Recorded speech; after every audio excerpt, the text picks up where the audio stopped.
It's the Alien Conspiracy Podcast. We are your hosts, Agent ETA, Agent Kruger, and Agent Anderson. Come along as we examine UFO sightings, conspiracies, and all things strange.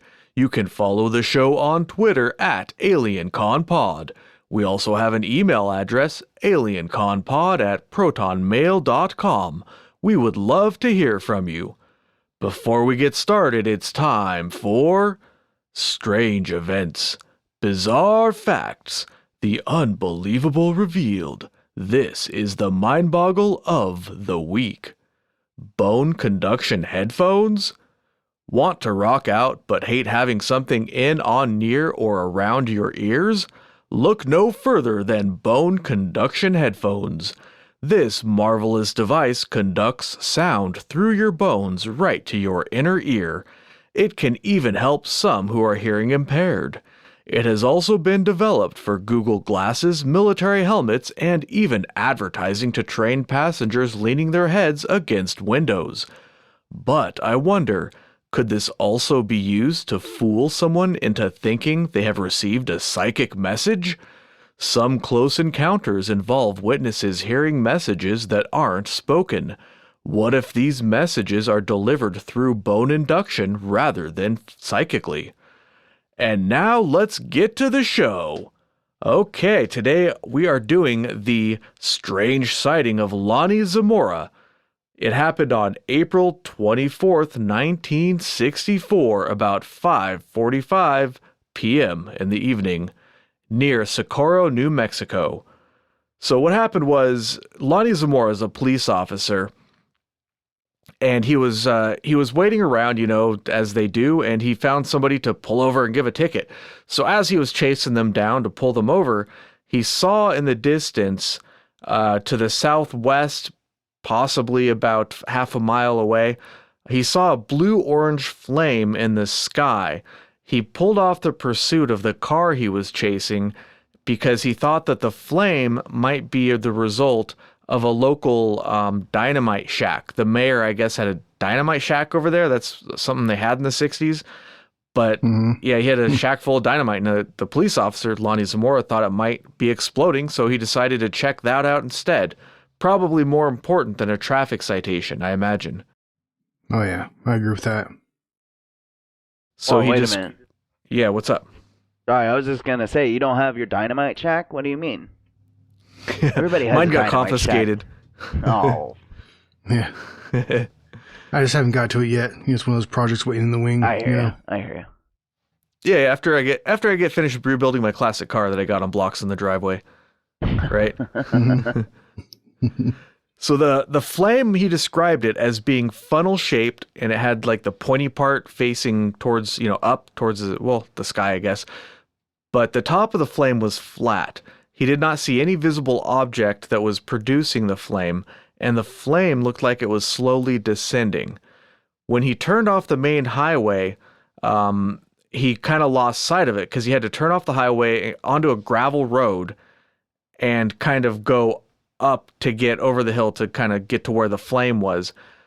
So he had his window down when he was doing this, and he could also hear like a roar sound or like a roaring, which he assumed was coming from the explosion or whatever was causing this flame. And he said that the roar did not sound like a jet or rocket, and he was familiar with both of those because Socorro, New Mexico is very close to the White Sands Proving Ground, which is a place where they test missiles and rockets and all manner of things all the time. So if you live there, you'd be familiar with these things. Now, he got over the hill, and by the time he did so, he could no longer see the flame, and he could no longer hear the roaring that was causing it. After that, he kind of drove slowly to look for the dynamite shack because he couldn't remember exactly where it was.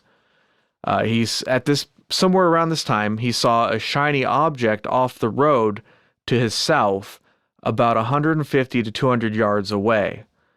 At first, he thought that it might be an overturned white car. Maybe some kids had flipped it or pushed it over as a prank or something like that. But he noticed that when he got closer, he noticed he saw two people in white coveralls beside the object. They looked like pretty normal people, except that they were smaller than your average adult. They might be a very small adult or a large kid. And one of them looked at Lonnie as if he was startled.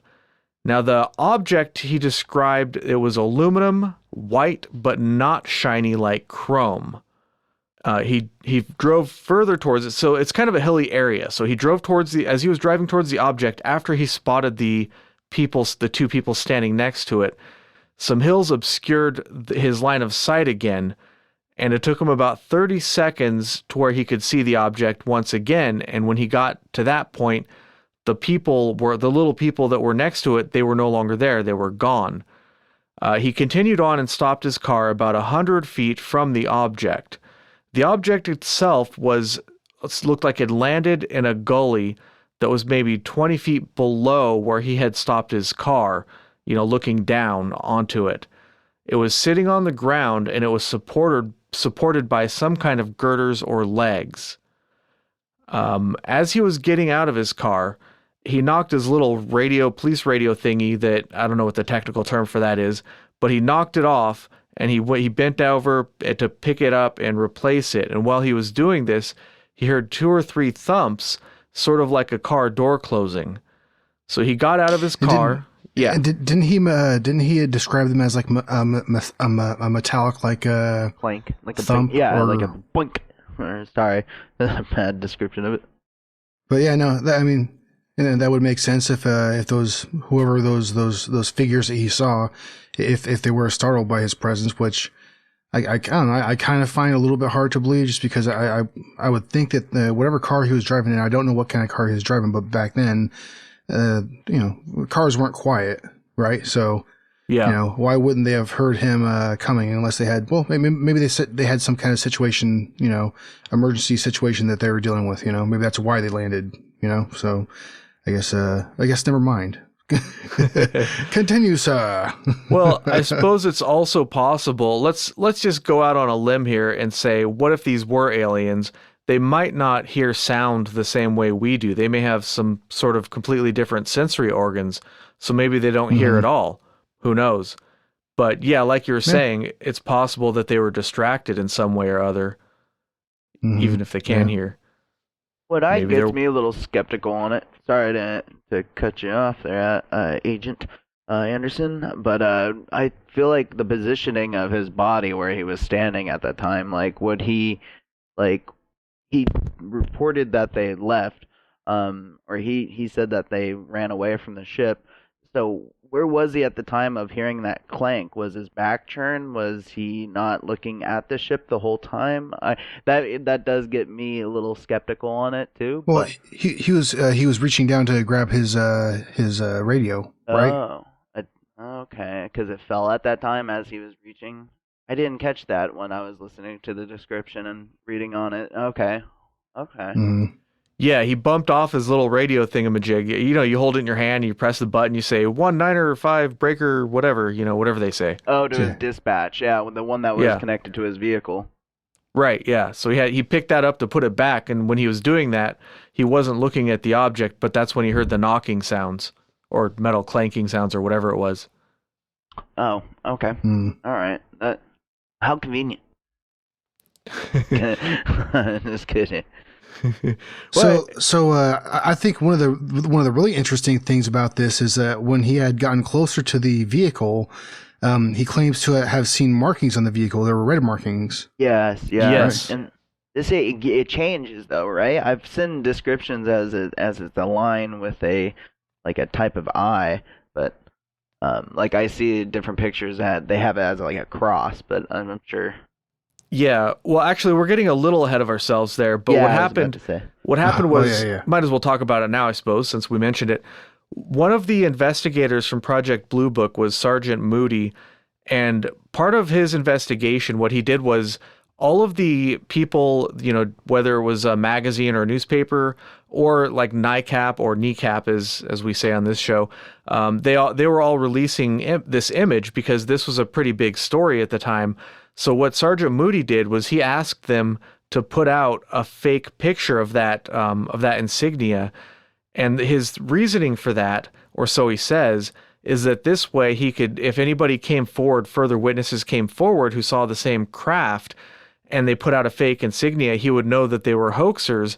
And also, if somebody described what the real insignia was, he would know that they had actually seen it, because they would know, there's no way they would know what the real insignia was.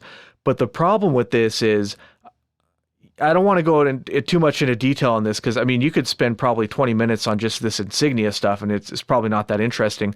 But basically, there was a lot of shenanigans going around with, like, Hector Quintanilla sending this insignia out. And if it was the wrong insignia that he was sending to all the military forces to ask them if they had ever seen it, is this one of your top secret projects, etc. If he was sending them the wrong insignia on purpose, you know, that's one theory, just to kind of like say, well, we did it, but nobody's seen it before, even though he sent the wrong one on purpose as like a smoke screen. That's, you know, one thing going around. Maybe that's the answer he wanted. Yeah.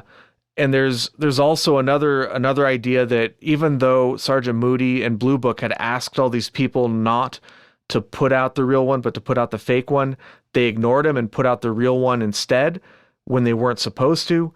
But there's a lot of confusion about it. And to my knowledge, like, I looked into it a little bit, and we're still not 100% sure what the real insignia is, but probably the real one, at least Blue Book treated the real one, was the one that's described as sort of like a half circle with like an upside down V under it, and then with a line through that, and then like a line underneath of it all. It's kind of hard to describe it, so you'd have to Google it. I encourage anybody listening to go do that, because it's kind of fun to think, like, what if this is some off-world craft and this is that nation's insignia? It's kind of cool. But whatever it was, you can go look it up, and there's two of them out there that are the main ones. One of those is definitely it. Which one? I don't know for sure. Mm-hmm. Well, I remember, and that actually reminds me of listening to a recording of Lonnie Zamora being interviewed on KSRC radio. I guess it was a local radio station in the area. And he's being interviewed by a fellow named Walter Strode. But I remember when he asked about the insignia, can you explain the insignia that you had seen on the craft? Because I heard that you had seen some kind of insignia, some kind of question like that, right? He actually said, "Oh, they told me not to say anything about that." That was it. Like he said, he said I shouldn't talk about that. Interesting. He didn't say who. He said they. They said that I shouldn't talk about that. Interesting.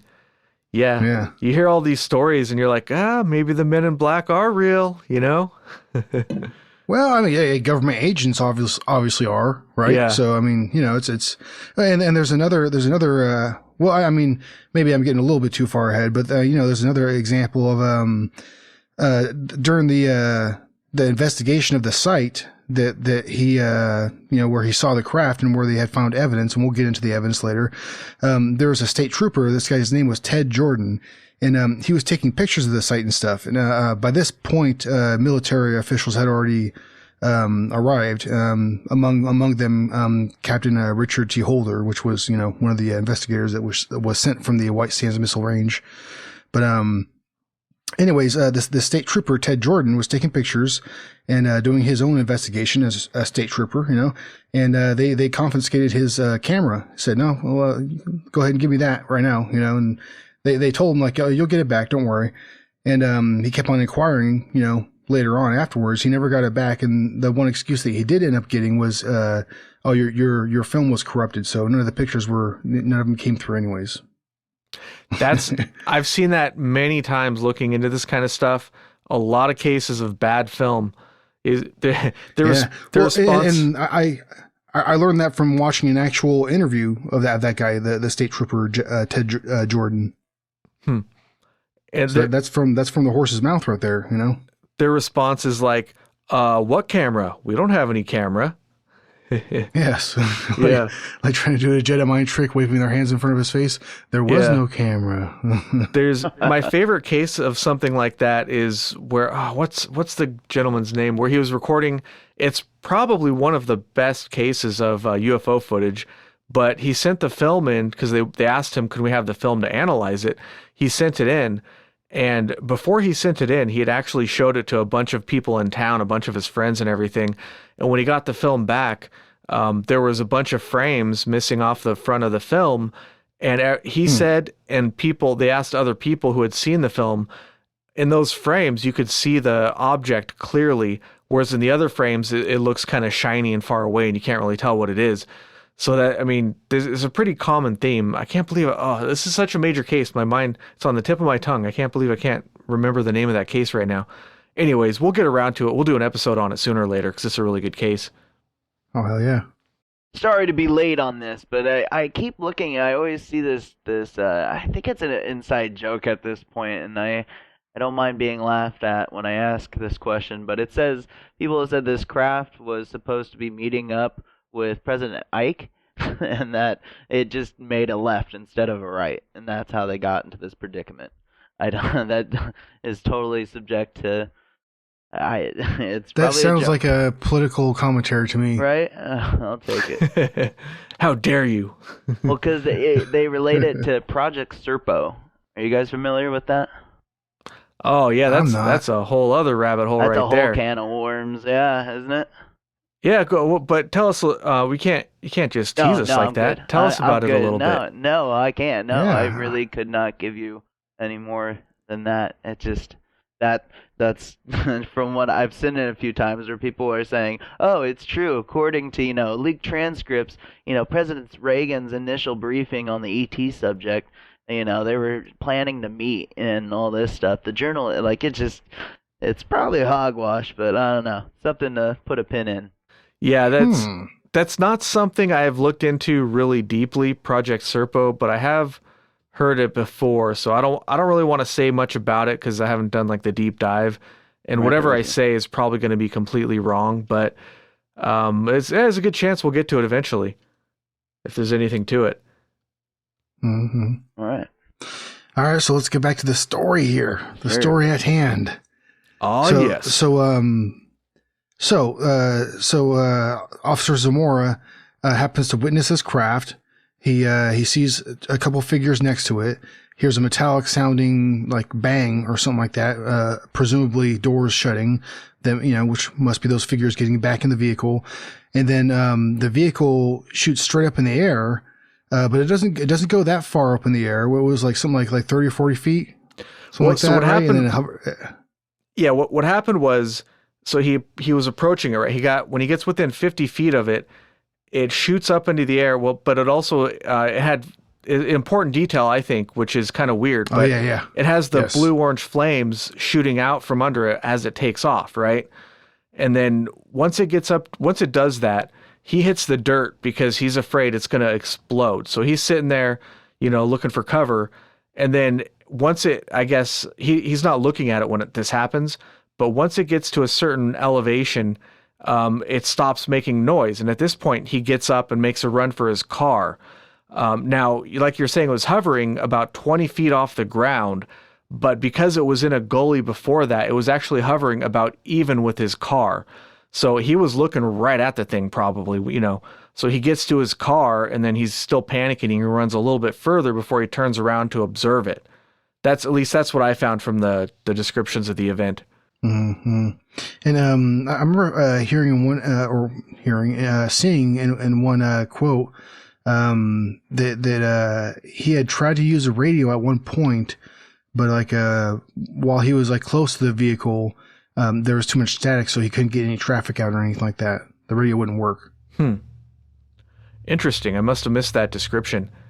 I did read somebody else. I read what somebody else wrote. They said that there was a little bit of confusion as to what radio stuff went down when, because they didn't really keep good records of that. But it wasn't recorded. That's a pretty important detail. I can't believe I missed that. That's because that's something common that you see with these things.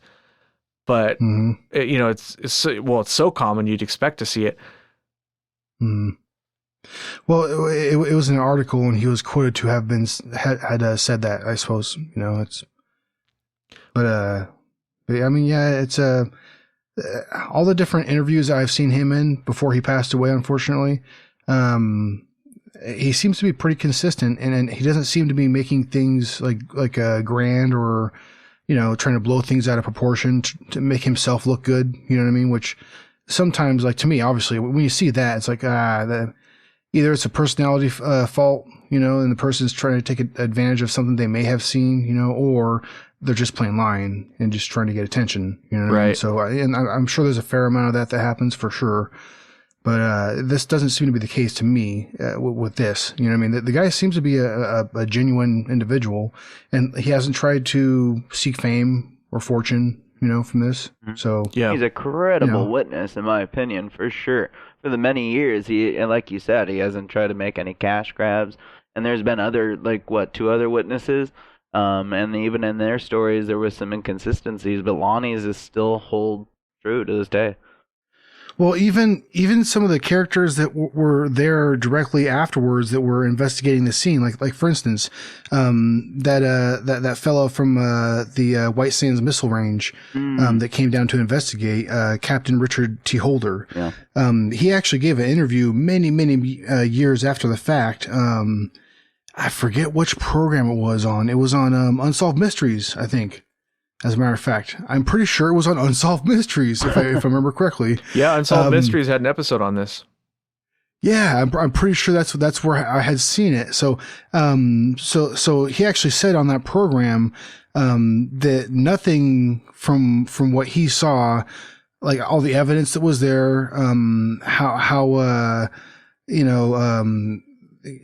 what's his name? Zamora, was reacting and stuff, and how he was telling his story. Nothing discredited what Zamora had said, the story that he was presenting. And as a matter of fact, they actually found evidence, and we're going to get into that, I think, right now. Yeah. But it's I find it pretty, amazing that like all the people surrounding this, their testimonies. The interviews that they gave, whether it had been right after the event, closely after the event, or way in the future, like this guy, Richard Holder, because from what that program claimed, this was the first interview he had ever given, according to this, about this event, so, I think that's, I don't know, it's kind of cool, that, Unsolved Mysteries was able to crack that nut, you know what I mean, and get this guy to give his story for the first time. But he seemed pretty genuine about his belief that the guy was telling the truth. Not only that, but they saw evidence on site that supported his story. They saw bushes that were a bit burnt, right? They saw 4 different impressions in the ground from the feet of the craft, Yeah. To expand on that, actually, the glass and the sand beneath it started to glass because of the heat and whatnot. Yeah. Because of that blue flame that he was just describing, had obviously it was so hot that it melted the sand below it. And the area that we're talking about, if people aren't familiar with this area, it's a deserty area, so there's a lot of sand, there's brush here and there, but it's pretty sparse. It's not like there's a lot of trees or anything, or there's no trees around, this area really, but the little that are, it's not very thick. Yeah, So dry brushes, it's a very tumbleweed. Yeah. It's a very deserty area. So yeah, the ground is real sandy. So yeah, it was like when lightning hits sand on the beach, turns it into glass. It was like that, right? Yeah, it's hard to separate. I mean, for me at least, I keep seeing how it could be interpreted as a moon lander. All right, you know what I mean? Like it definitely if the photos I saw were accurate, they definitely match up to one of the cylinder or like those bulb like lander feet. But like what separates the lander in my brain when I hear the evidence given by Officer Zamora is when the object shot off the ground for about 10 seconds. He heard a roaring, but then it went quiet to a low pitch hum, or as he described, I forgot how he described it, but right there, yeah. I was going to say, to me, like when I hear that description, to me, it almost sounds like, a craft that maybe like our government has, acquired one way or another, whether, it was crashed or an ancient artifact that they found maybe, or, whatever means, however they acquired it. Sounds to me like it was something that they have like retrofitted, to maybe for whatever reason they need to strap a damn rocket onto the son of a bitch and take off conventionally like that. But once they're in the air, for some reason they knew how to maneuver the thing. I don't know. Maybe that's just pushing a little bit too hard to find an explanation. But I don't know. For some reason, that's like that was like the picture that I got when I heard that part of the story. You know what I mean? That sounds completely plausible to me. And you mentioned the moon lander. That's one of the main debunking ideas. But if you look at the description and you look at a picture of the moon lander, by comparison to me, you guys remember like Jiffy Pop? You put it on your stove and it like pops up and it's all foily and stuff. Like that's the moon lander. The moon lander looks like it's like foil glued on cardboard compared to what this thing. Mm-hmm. This thing is like smooth, no rivets. Well, Well, and so correct me if I'm wrong, but after the investigation, that was actually part of the explanation of the Air Force that was, that they gave was that, it must have been some experimental aircraft that, we were dealing with. We just don't know which one it was or what it was, Yeah.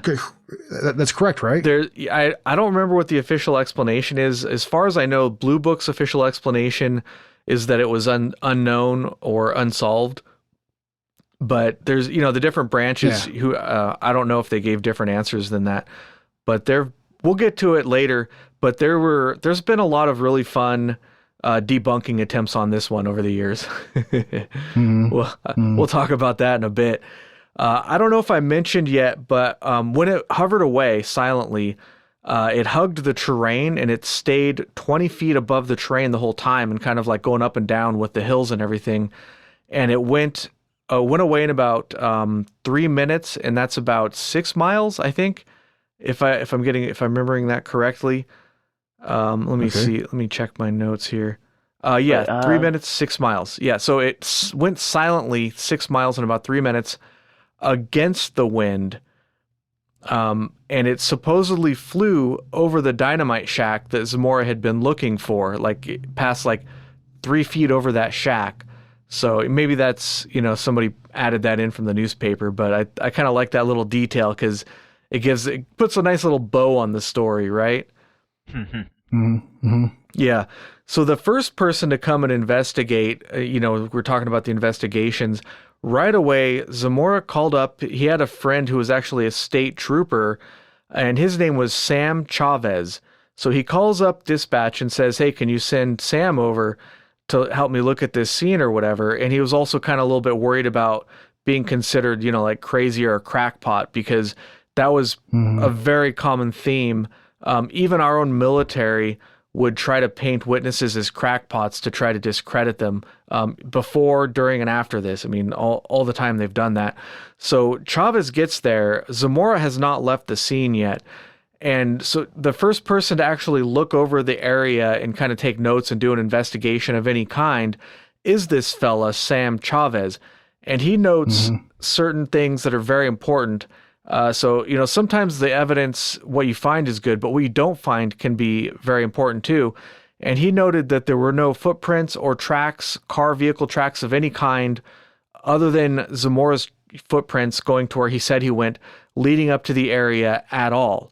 So that kind of helps rule out any sort of hoax, because if somebody, we'll talk about this later, there's one of the theories is a hoax, but how would they bring all of the material to the area without, they would have to haul it there on a vehicle, because it would be something this size would be too heavy, right? You couldn't just, I don't know, maybe you could if it was like made out of cardboard. I don't know. But even then you would have footprints, because we're talking about like a soft, like sandy kind of dirt that you walk on this, it's going to leave footprints. You can't go there without leaving a trace of some kind. It's, impossible unless you got a hoverboard, maybe. I don't know. But Chavez also looked through Zamora's vehicle and noted that Zamora didn't have anything to cause the impressions, and he did not have anything to set the plants on fire and make them look all smoky and smoldering. And when he was there, actually, when Chavez got there, he got there pretty quick. The plants were still smoking a bit. And he investigated, he touched the plants and the ground, and they were all cool to the touch, which is kind of strange, right? Mm-hmm. But the indentations, they were about 12 feet apart, and they were in a rectangular pattern. One of the interesting details of the case is that the pattern was not, the placement was not even. So it was not a perfect 12 by 12 square, for example. And the way I think about this is, what if, okay, so the craft is landing on uneven ground, and what if it has some kind of like struts, or like the legs can move and shift to deal with uneven terrain? That would explain why the holes or the indentations weren't lined up evenly. You know what I mean? Does that make sense? Yeah. It does. Oh yeah, well, if you have a craft that's capable of the movement that this thing is described to have done, Correct. that stands to reason that, your landing platform might be, just as well sophisticated. Yeah. You know? I guess flex, if that was what I'm thinking. If the legs are able to flex and it lands on uneven terrain, then they wouldn't be perfect. It would be off a little bit. Mm-hmm. Yeah. Well, they adjusted themselves to the terrain, probably.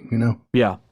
After Chavez looked the scene over, that's when they both left the area, and that's when Zamora went on his way to tell his police chief all about it, which I'm sure he was looking forward to.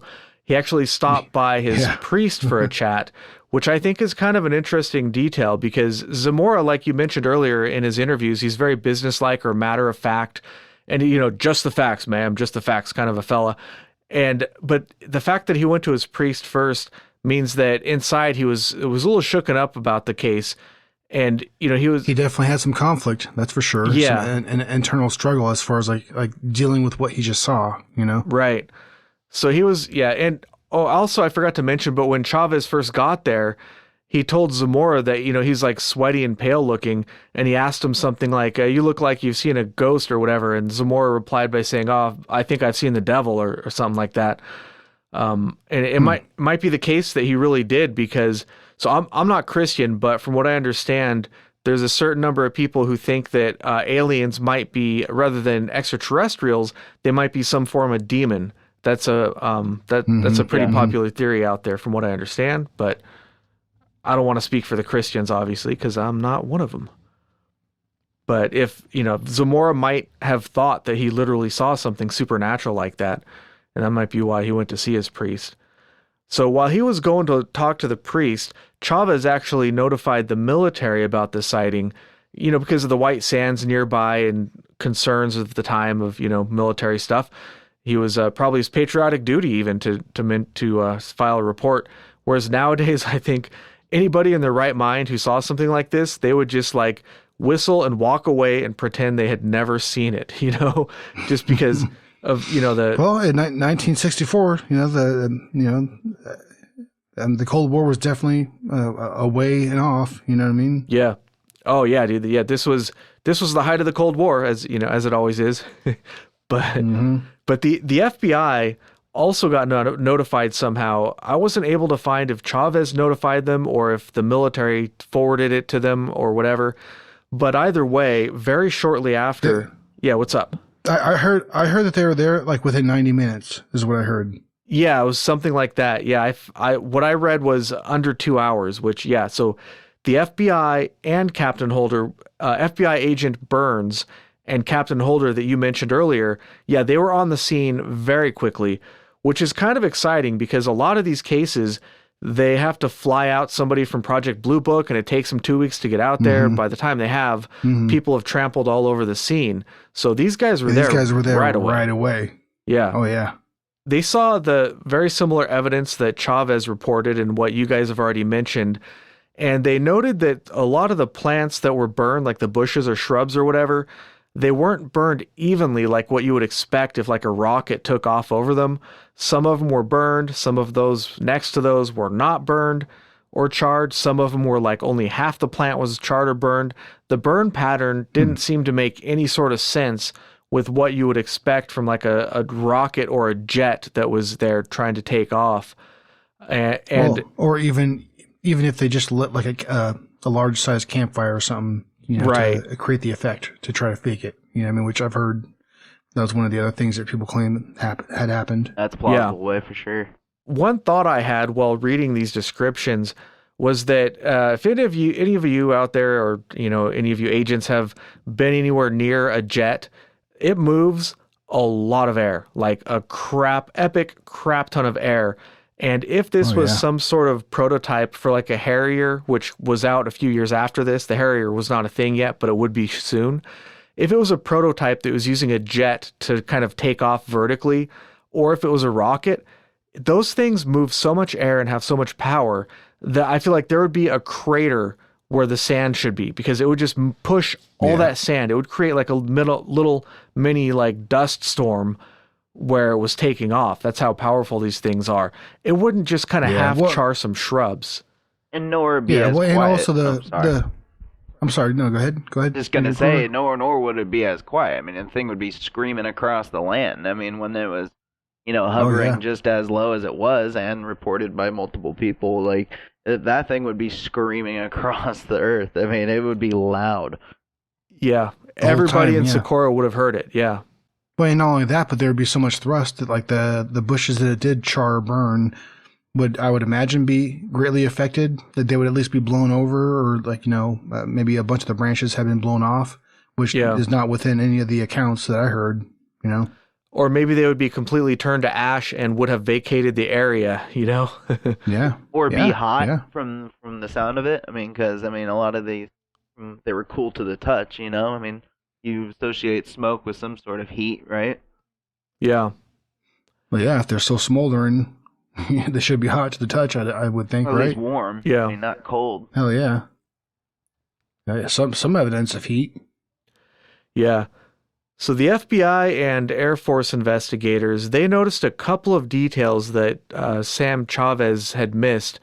They noticed some small indentations that were in a spot that it could have been like a ladder or ramp or something that had come out of the craft. And they also noticed small impressions that were consistent with where the creatures had been described as standing, and they could have been the footprints. And if they were, then they were too small to be adult footprints. And now, from what I understand, they didn't have like a clear outline. Like, if you step in the right kind of mud, you can even read the brand of the shoe that's printed on the bottom of your shoe. Like, you get a really good picture. But when you're at the beach and you step in the sand, it just kind of makes a little impression. You don't get any sort of print unless, in the dry sand, I mean. So that's the impression I got from reading it. They didn't specifically say from what I saw, but I got the impression the print was not like a clear outline. It was more of like an impression in the sand. And while they were there, they also took Geiger counter readings, but they didn't find any sort of unusual radiation, just the normal radiation that's always there. And whenever you look at this, they're always, well, not always, but often people talk about radiation readings and is there unusual radiation or whatever. But I always kind of think that's a strange thing, because if it's an advanced civilization coming to visit us, they're not going to be using like a nuclear powered drive. Whatever their technology is, it's going to be something that we haven't even conceived of yet. And they sure as fuck, they're not going to be spewing out radioactive pollution everywhere. That's just insane. They're not going to park this. Yeah, just imagine how irradiated their planet would be. It's just ridiculous, So I never understood that radiation reading thing, but it's there. It's always there. In most of these cases, they talk about radiation readings, and I never understood it. Well, I think that plays into the other cases, because there's some similarities to this case like there are to others. And that just, when you say it like that makes me think, if they're so gung-ho on using radiation, to test the radiation of the area, then obviously there had to be something that in their minds convinced them that, yes, radiation is a telltale factor with these encounters. Because just like the Travis Walton case that we covered on a previous episode, that the radiation levels there were a bit wonky, and some of the radiation affected the trees in the surrounding area. Yeah, that's a good point. And maybe they're looking for, I don't know, maybe like an experimental Russian nuclear-powered aircraft, which they've designed from what I've read, they never got them to fly because they're too heavy. But that's just what they say, wink, wink, nudge, nudge. But yeah, maybe. Well, but it is also 1964 too, where it's a, it's an era where people's fascination with radiation and the idea of radiation, has kind of, flourished. You know what I mean? Like it's not like, they were starting to understand radiation a lot more, but you had radiation being used like in sci-fi in movies and stuff like that and comic books or whatever to influence different characters and this way and that. But, it's also, like I said, it's one of those things that was pretty prevalent in pop culture too, though. That's a good point. Yeah. It's actually a really good point. I hadn't thought of that. They, in addition to the radiation and all this other stuff, they measured the indentations. I'm guessing maybe the two officers who were here before didn't have like measuring tapes. So the indentations were about 8 by 12 inches and about 4 inches deep. And they also took some samples of like dirt and plants and things from the area. Now, if you think about that, I'm trying to picture in the sand an 8 by 12 indentation that's 4 inches deep. That's a pretty sizable indentation.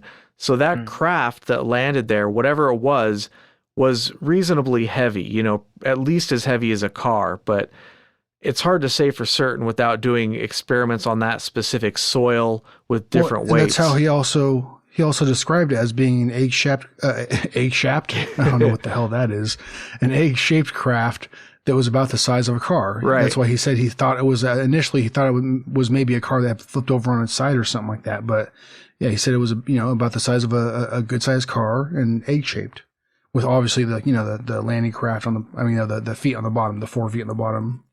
Yeah. But, yes. So Captain Holder, he made some inquiries as part of his investigation because, he was from White Sands, so he had the inside scoop there. One of the common explanations for this case was that it was some sort of something that had wandered over from White Sands that they were experimenting on. He asked people around, and nobody had anything that could account for the sighting, and they didn't have anything operating in the area at the time, even if they did have something. So White Sands was a complete bust, according to Captain Holder. And he also went... Speaking of bust, yeah, I gotta take a PS. I'll be back. All right. Have fun. Sorry to interrupt right in the middle of that. No, it's cool. Try not to shake it more than 3 times. Yeah. Or we're cutting it off. Yeah. Oh boy. But anyways, I'll continue on while he's taking his pit stop. Yeah, please. I'd like to hear it. By the way, you better be careful what you say on these, because if I think it's funny, I'll leave it in. On one of the last ones, ETA said, "Oh, I'm going to go take a pee," and I just left it in because I thought it was funny. No worries. I watch my P's and Q. My P's and Q. Yeah, just a fair warning there. But all right, let's see where. Oh yeah, so he also asked around, not just at White Sands, but in the military in general, and they didn't have, nobody he talked to had any aircraft that the oh no wait, that's not it. Edit. All right, let me rephrase that. I was reading down to my further down notes. He didn't do that. Somebody else did that. Holder also said that he had never seen any sort of aircraft in his experience that could account for the sightings, and it was his opinion that the United States just didn't have anything that could do that. And maybe we'll get into the flight characteristics a little later on, but long story short, even today, I don't know of anything that can fly that's completely silent like that has those flight characteristics. And certainly in 1964, we didn't have anything like that, and neither did any other major world power. It would be sort of silly, if they had something that could fly. Oh, it was Russia. Yeah, they had a completely silent hovering craft, and then they spent all these gazillions of dollars to develop something that wasn't even half as good that they didn't get till the 80s or whatever it was. But yeah, anyways.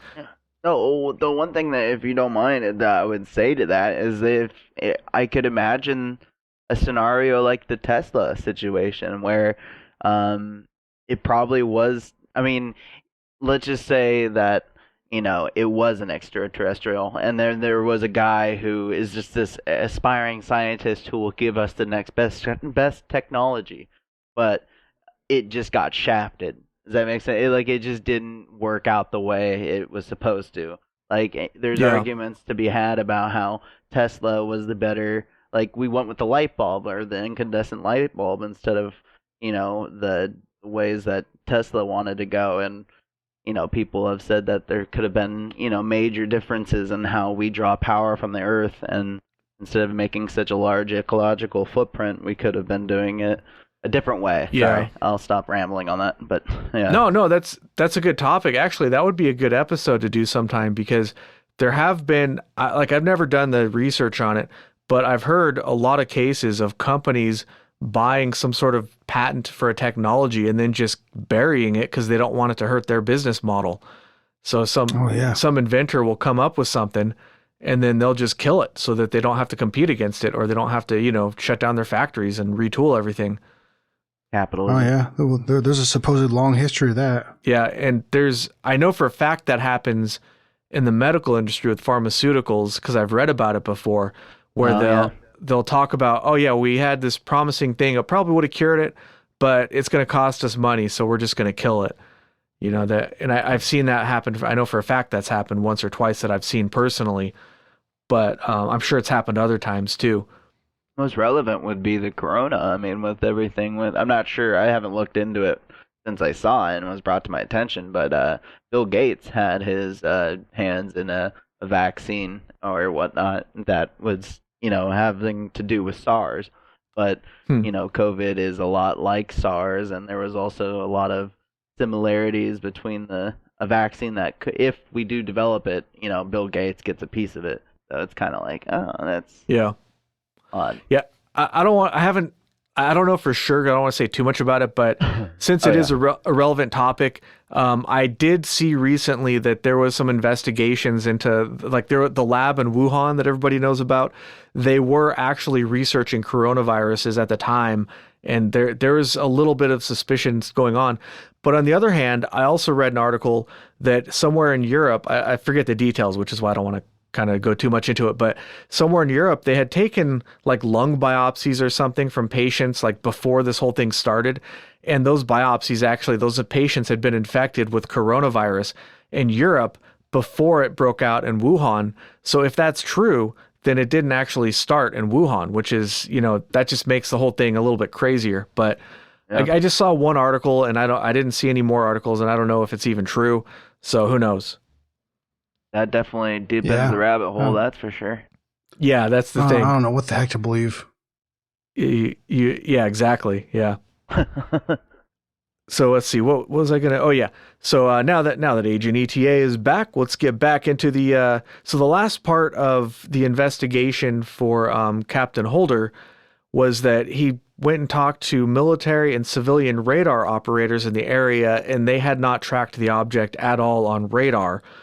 Which again makes it interesting, because if it was some sort of military craft, even a top secret one, often they'll work with radar or they'll have some kind of transponder just so they don't end up crashing into other aircrafts, But he didn't find anything.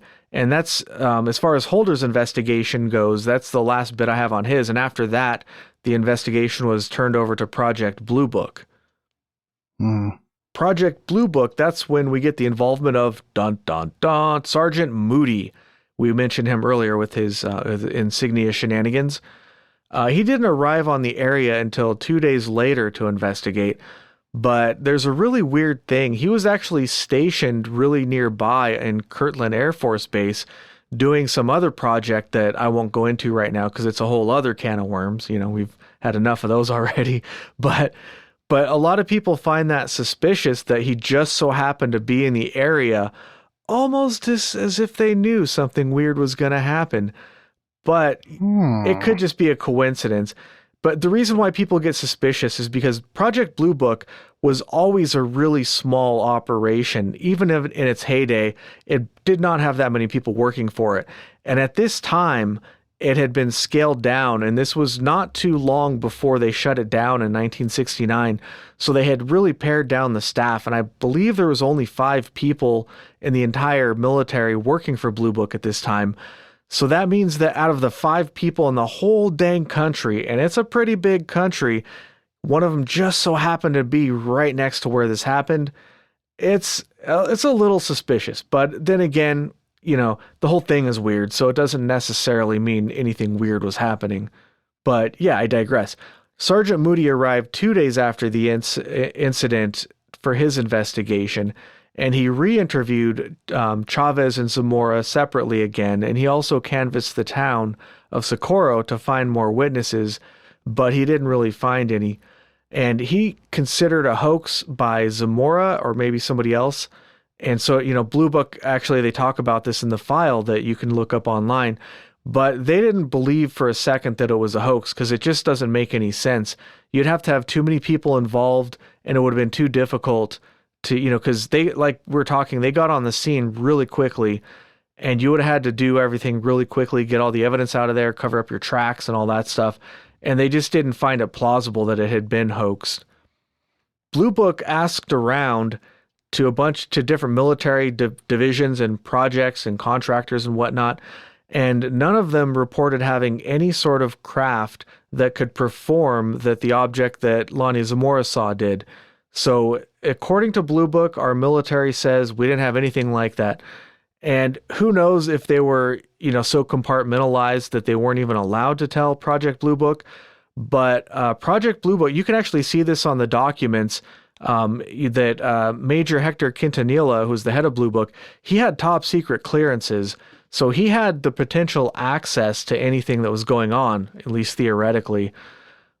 But, according to them, that we didn't have any crafts that could do this, which I fully wholeheartedly believe, because if you think about it, I think I mentioned earlier the silent hovering.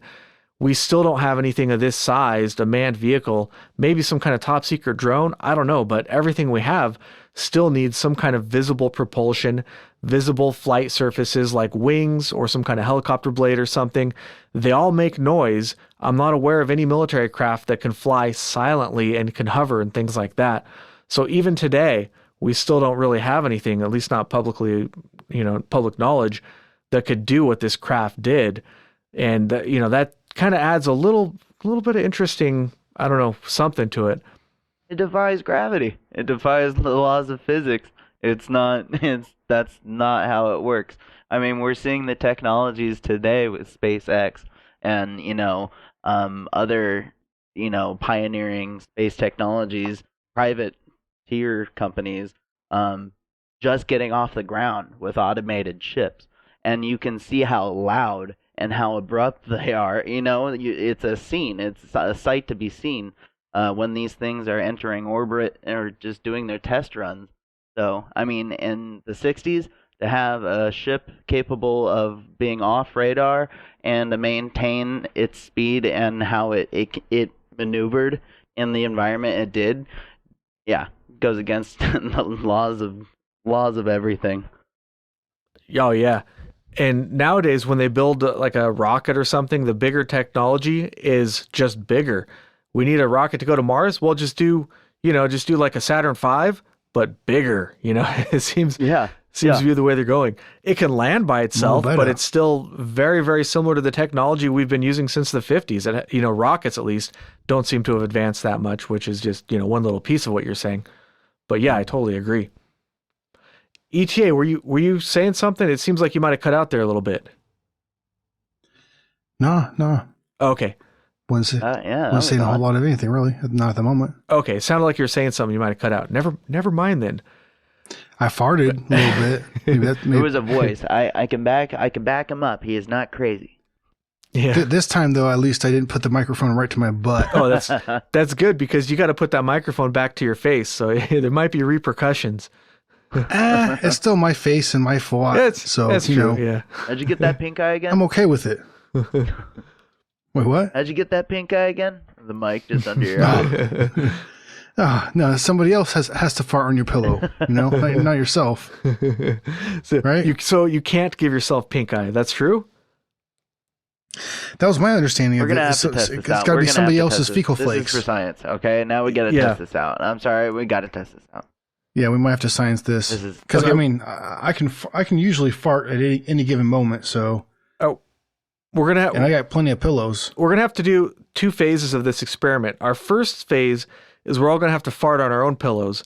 Then the next phase is we're gonna have to fart on each other's pillows to see if we gotta have a control, I guess. Yes. Is that what they call it? I think they call it a Science. control. I don't know. Whatever. I agree. All right, where was I? Control would be like a pillow that we do ourselves. Yeah, no, you're right. Our little our little guinea pig. Yeah. Well, then we're gonna have Poor guinea to pig. fart on each other's pillows, or have somebody else fart on our pillows. What about dog farts? Can dog farts give you pink eye? Maybe. Interesting. Yeah. Let's not complicate things. Let's keep it simple first with human farts. Right. Yeah. Too many variables. You're right. Yeah. Yeah. Okay. Let's get back to it here.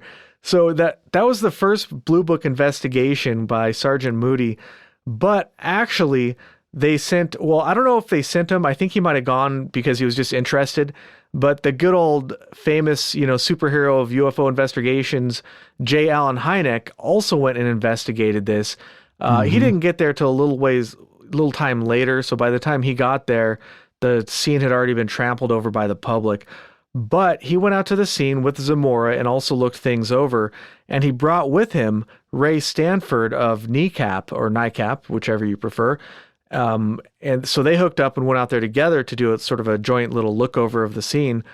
And while he was there, Ray Stanford actually found a broken rock in one of the impressions, and it looked like it had some metal scrapings on it. So he took the rock with him and he sent it to NASA for analysis. All of the metal was removed by NASA before it was returned to him, and NASA didn't really find anything, or if they did, they did not give Ray Stanford their findings. So that was yet another thing you see that's very common is Their findings.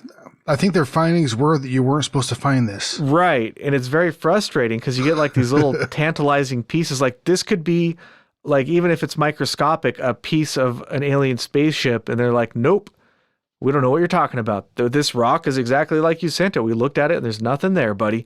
Mm-hmm. Just like the film that we were talking about earlier. But either way, Hynek got some samples of his own, and he got the samples that were previously taken, and he had them looked over back at Wright-Patterson or wherever the heck he sent them to, after, from there. And he didn't find anything unusual. He didn't find any evidence of a propellant from a rocket, because if it had been like a rocket of some kind, there would have been fuel that would be on there. You'd be able to detect the fuel from the rocket on the plants. And probably the same thing if it was a jet, because, jet fuel or whatever they're using would leave a trace. There would be some sort of residue, but he didn't find any of that. Other than that, they didn't find anything unusual except that the plants had been subjected to some sort of high heat. That's, all he could tell by the physical evidence that was collected. Yeah, so that was pretty much all I had on like the various investigations. But I just wanted to point out, just to summarize for everybody listening, the government agencies or entities involved in this thing, from the bottom up, I suppose, would be starting with the local police, would be the original witness, then the state police, which would be his buddy that he called over, the Army, the FBI, and the Air Force were all there, and Project Blue Book had 2 different investigators that went there. And there were also several different civilian investigations, some of which we haven't even mentioned on this show. So I think it's safe to say that the government was highly interested in this case. And they were taking it very seriously. And one thing you can kind of do when you're looking through like the Blue Book documents, I don't know if they sent every document to every place, but you can look at they have different codes and different things for who got the documents transmitted to them. And on this file, you can see SAFOI, which is the office of the Secretary of the Air Force Office of Information, and the Secretary of the Air Force. That's as high up as it gets almost. I mean, you're just a hop, skip, and a jump away from the president. So that's like they were paying attention to this at the very highest levels of government. Yep. Which is very telling. Very telling, yeah. So, Agent Kruger, you had some comments about the similarities between this craft and some more recent sightings. Yeah, just pointing out some of the most recent confirmed videos that the Pentagon released, and how, that both Zamora and the naval pilot both referred to the object as a tic tac and a long oblong like shape. Like the shapes are similar, and also if you guys look back and I do refer to our earlier episode when we approached the Travis Walton case, that he also pointed out pill-like, chrome-like ships that were on the mothership that he was on. And I think there is something to be said about that ship. I think there is something telling, and it's just It's a recurring story. yeah, right. I mean, this Lonnie story is stuck for the longest time, and it's remarkable that the crafts look very similar. And I mean, it's the similar exact how they describe it is the same one you can actually go look up yourself on YouTube with the military crafts that were filming the tic tac like objects. You know, just going against the wind, just like the similar situation again with Zamora when it was flying low and going against the elements. I mean, I don't know. I'm a believer in history repeats itself, or it's just too many stories, even if they're hundreds of years old, you know, like or whatnot. Not hundreds of years old in this case, but you know, it doesn't matter if it's slightly similar or nothing alike. But you know, there's just a one little similarity here that just I don't know should keep. Well, oh yeah. Well, I mean, in line with what you were saying, you know, some people might say that there's no such thing as a coincidence, you know. So if there's so many similarities between all these different stories, then I would say that they support each other, you know, because of those similarities. You know what I'm saying? Oh, 100%. Thank you. Yeah. Yeah, and I always imagine too, if an alien race, just hypothetically, because I'm not saying that's what any of this is for sure, but let's just go out on a limb here. If they've mastered the technology to travel between the stars, it would stand to reason that they had also mastered some sort of biological technology that could extend lifespans. And if they have a ship that does what they need it to do, I don't see why they would need to build a whole bunch of new ones all the time. So it stands to reason that they would have long lifespans, and it could be the very same, you know, the same ship that they saw, you know, that landed here, that Lonnie Zamora saw, could be the, you know, what's his name, Lieutenant Fravor, and, you know, these other witnesses throughout the years have seen, you know, this tic-tac shaped object. I mean, some of the descriptions are very, very similar.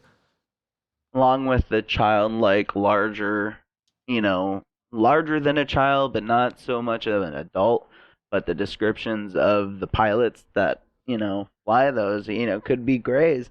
It sounds like it's grays, but I could be wrong. But it just sounds like there's a similarity to the shapes of these ships and the conductors of these ships that shouldn't just go unnoticed. Yeah.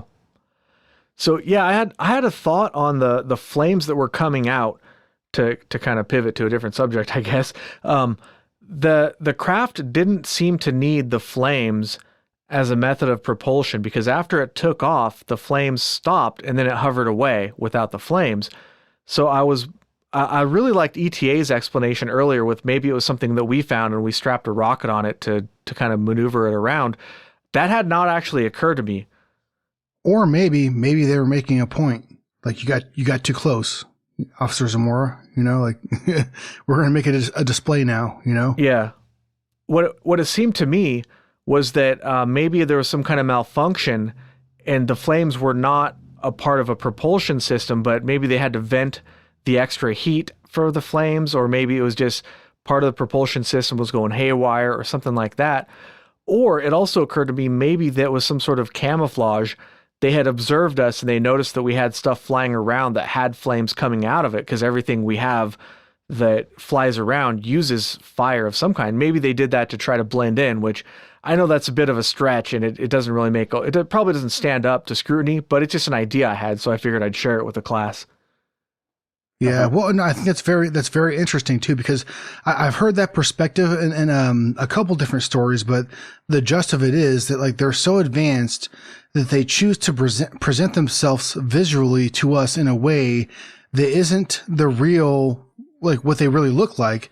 It's what they think that we can deal with mentally. You know what I mean? Right. So they don't want to, crush your fragile little mind, just at the sight of them, or maybe it's they also just like I said, maybe their technology is so advanced. There's no way that we could understand it just by looking at it. Like to us, it would seem like magic. Like it's been said many times before. That it's possible. Yeah. That they could be so advanced that their technology to us would seem like a godlike or maybe magic. Right. Yeah. One thing I was watching in a movie that kind of got my attention was I forget which one it was, but one of the Spider-Man movies.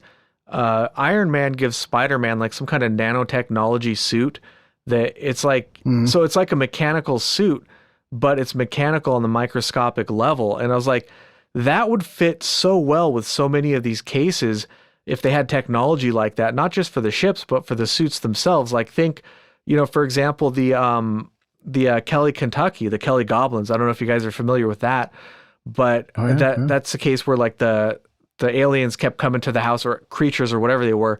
They'd shoot them with a shotgun and then the creatures would go away. But I don't want to rehash that whole thing, but it just like, well, that's a throwback to episode. Was that the first one? Second episode you ever did? Yeah, I think it was the second one or something. Yeah. I think my first one was, was the 1966 Michigan swamp gas case. Okay. Yeah. I think the Goblins were number 2. And then I think you were on number 3 with Gobekli Tepe. So I think I just had those 2 solo. But okay.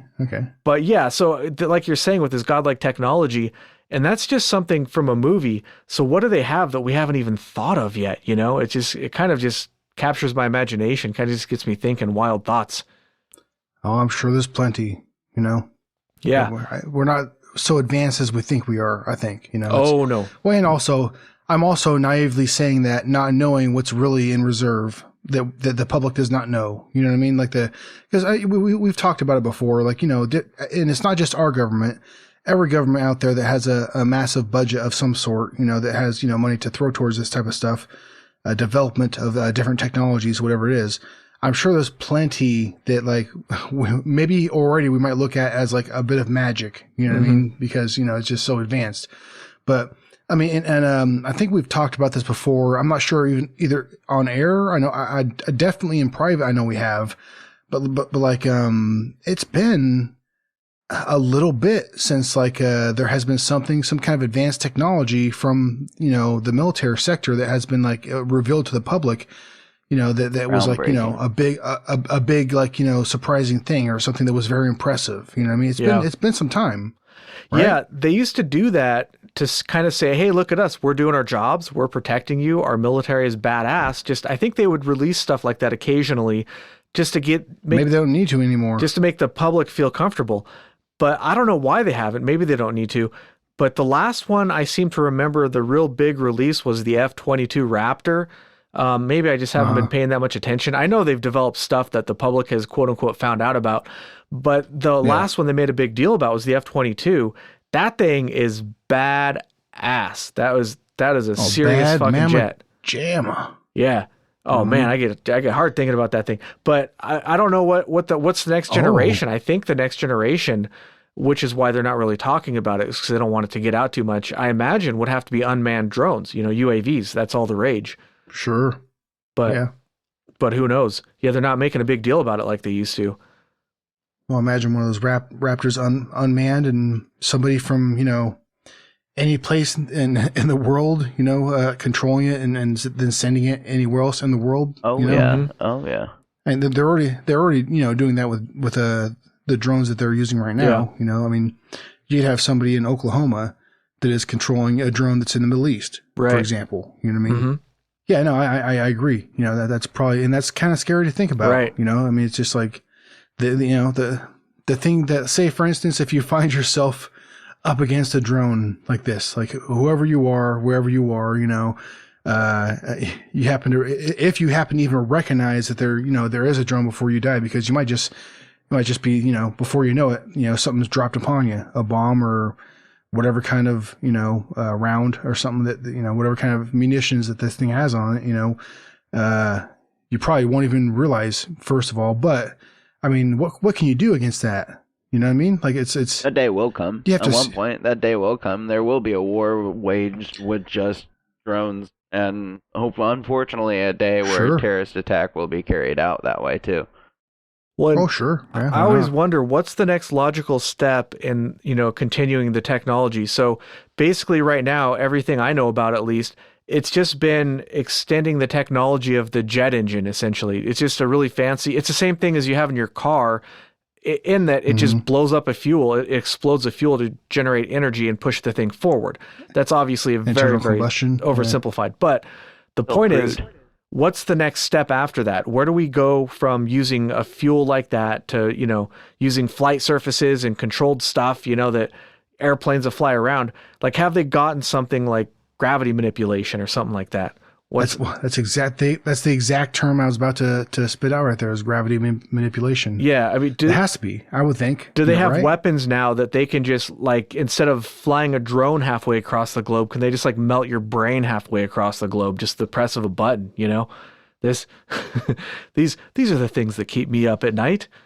Well, I mean, astrokinetics, you know what I mean? Like, well, there's just like other things that, people, like we were touching base earlier, that there's companies that are always going to try to do something new and innovative. And, maybe there was a situation where there was, yeah, or, I'm sorry, I'm getting a little, I don't know. Maybe man has always tried to get up and do something that they're not supposed to, go to the moon or get into space, do the things that we do. We're not supposed to be driving cars, for crying out loud, but we'll find a way. Well, a quick little note. It is like kind of like surprising to me, like because some people are so very unaware while they're driving.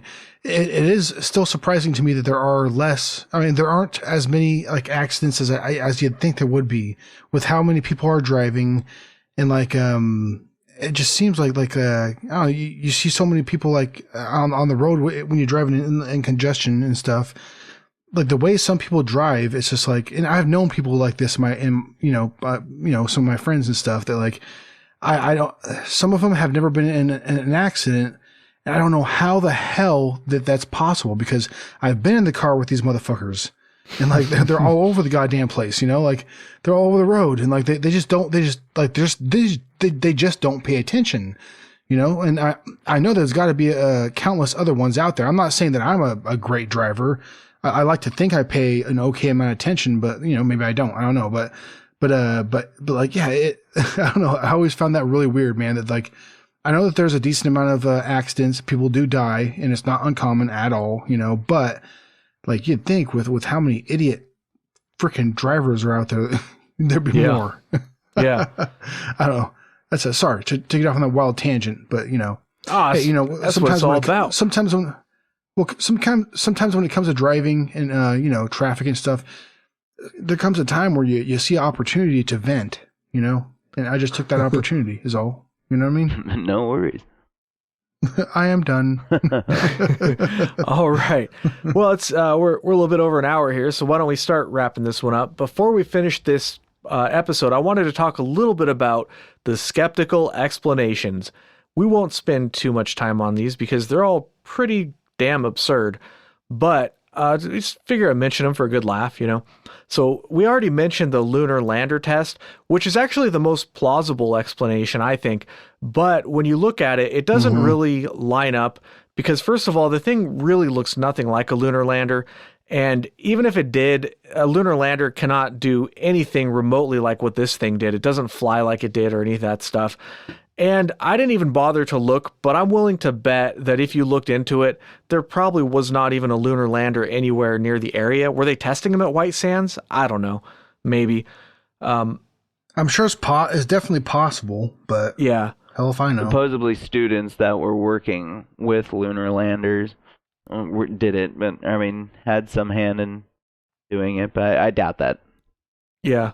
The next most likely scenario that's a skeptical explanation is that this was some kind of prank from bored college kids, and they somehow were able to prank this thing. But I don't know. I think Lonnie Zamora would have had to been involved. I don't think you could prank this. Hey, Johnny.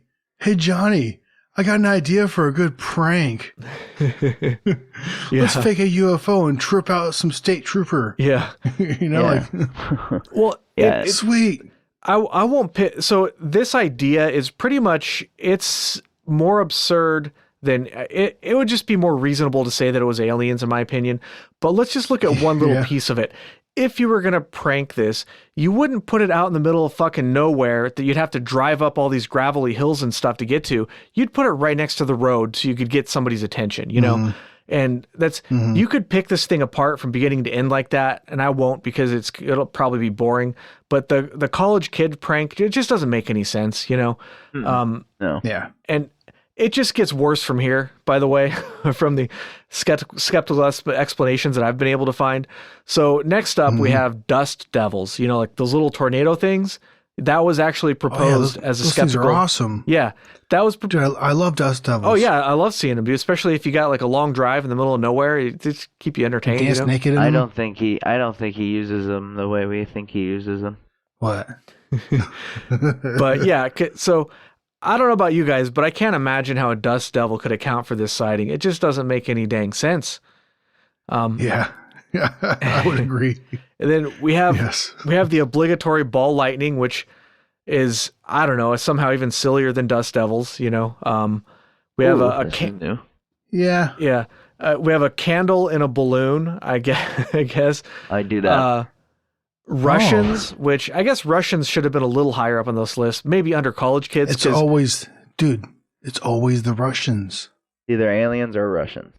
But if you think about the technology we had at the time, just imagine the Russians would have to fly this thing all the way from at least like an aircraft carrier in the ocean all the way here to New Mexico. Dude. And then you know how much fuel that would take? It's just silly. It's stupid. I'm not going to even really entertain it myself. Well, dude, they were probably Russian aliens. Holy Yeah, shit, Russian- we took I like the that. wrong turn. That's what they were. Aliens working for the Russians. There's You too know what I much mean? vodka one night, and then they became aliens. I think it was a female Russian alien hybrid named Octavia. That's what I'm going with. Oh, Beautiful. Yes. I like the sound of that. Beautiful. Octavia. Yeah, she had one of those sexy Russian accents too. Oh, but she moves real well too. All right, so Sorry. rounding off the list of skeptical explanations, we have hallucinations, which I presume must have included all of the people that investigated this. The many, many people at the scene that we've mentioned must have hallucinated all the burnt brushes and everything. I mean, it's even sillier than dust devils and ball lightning, in my opinion. And the final one on the list of skeptical explanations that I have, which is my personal favorite, this, I'm not even kidding, this was proposed as a serious explanation to this, was a mirage of the star Canopus in broad daylight. Well, it was the evening, but it was still broad daylight outside. You know, it was bright out. Sun had not set. We have a mirage of a star causing this whole sighting, you know, the flames and all. That's my personal favorite. Wow. Huh. Well, at least it didn't say like it was a Venus. Yeah. No. At least they gave us that. Yeah. Yeah, or swamp gas. Yeah, it is. Well, gas leak. Yeah. I understand like ball lightning. It's kind of always going to be there. Somebody's always going to bring it up, right? Yeah.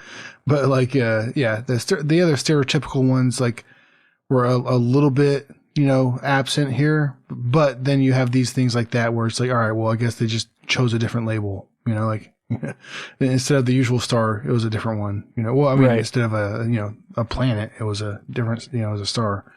But Yeah. it's still Well, ridiculous. Nonetheless, Somebody probably said Venus. I just didn't run across it.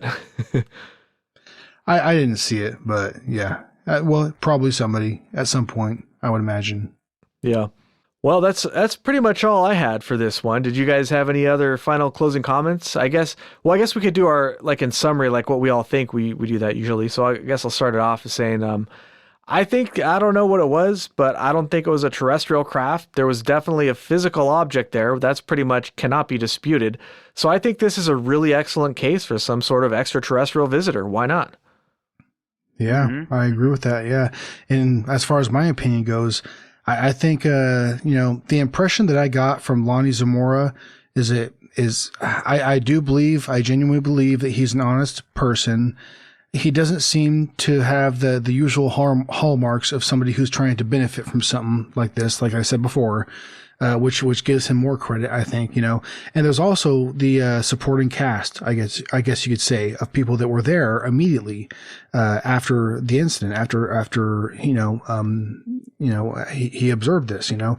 So the evidence, as far as like, you know, the people around it that had witnessed the evidence on site, as far as, you know, the burnt bushes, you know, the indentations in the ground where, you know, the legs of the landing craft had came down, you know. It's all, I think, pretty solid because they all seem pretty genuine about it, and all those people seem to say the same thing and are of the same opinion that, you know, Lonnie Zamora, you know, seemed to be telling the truth. And they didn't find anything to discredit him at all at any point, you know? So, in my opinion, I think that Lonnie Zamora saw something for sure. Whether it be a UFO with aliens in it or, you know, a UFO craft that was experimental or something that the United States military had, you know... yet to disclose? Well, not just yet to, well, yeah, sure, yet to disclose, but they had, they had basically like, made work, it was a Frankenstein of a vehicle, maybe, like I was talking about before. I bet, yep. Where like, that's why maybe they had the rocket on the bottom to help them land or something or take off. But anyways, I think it's more likely that it was aliens, to be honest, because of his observation of those small figures and how they didn't, they looked humanoid in form, but as far as their size, it wouldn't line up with, at the most he said that they're like large children. So maybe, a medium-sized teenager, a young teenager, maybe, you know what I mean? Mm-hmm. So if to me, that says it's more likely that what the figures he saw were aliens, in my opinion. So that's my opinion. Yeah, that's what I lean on. All right. There. Agent Kruger. I was just gonna say it's hard to top that one. I totally agree with what Agent ETA stated. I believe that this was an incident that truly happened, and Zamora being a credible witness. I mean, this entire time, what you notice in people that will usually fess up, or at least you see more inconsistencies with their stories, is how eager they are to describe their story, or how they are just, they have a character that comes out when they're describing their events, or what have you. Zamora, Lonnie... Or the story changes. Yeah, that's the inconsistencies start to spill out. But like, Lonnie has been cool, calm, and collective this entire time.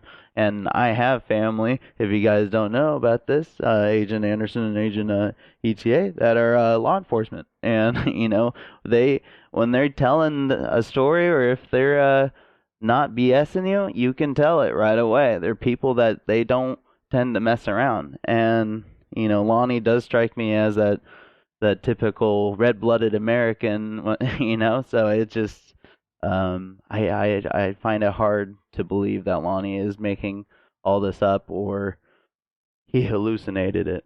So, yeah, I believe it as well. All right. Well, I guess that just about wraps it up for this episode. Thanks for listening. You can follow the show on Twitter at AlienConPod. We also have an email address, alienconpod@protonmail.com. We would love to hear from you. If you enjoyed the show, you can really help us out by leaving a review, liking the show, or suggesting it to your friend.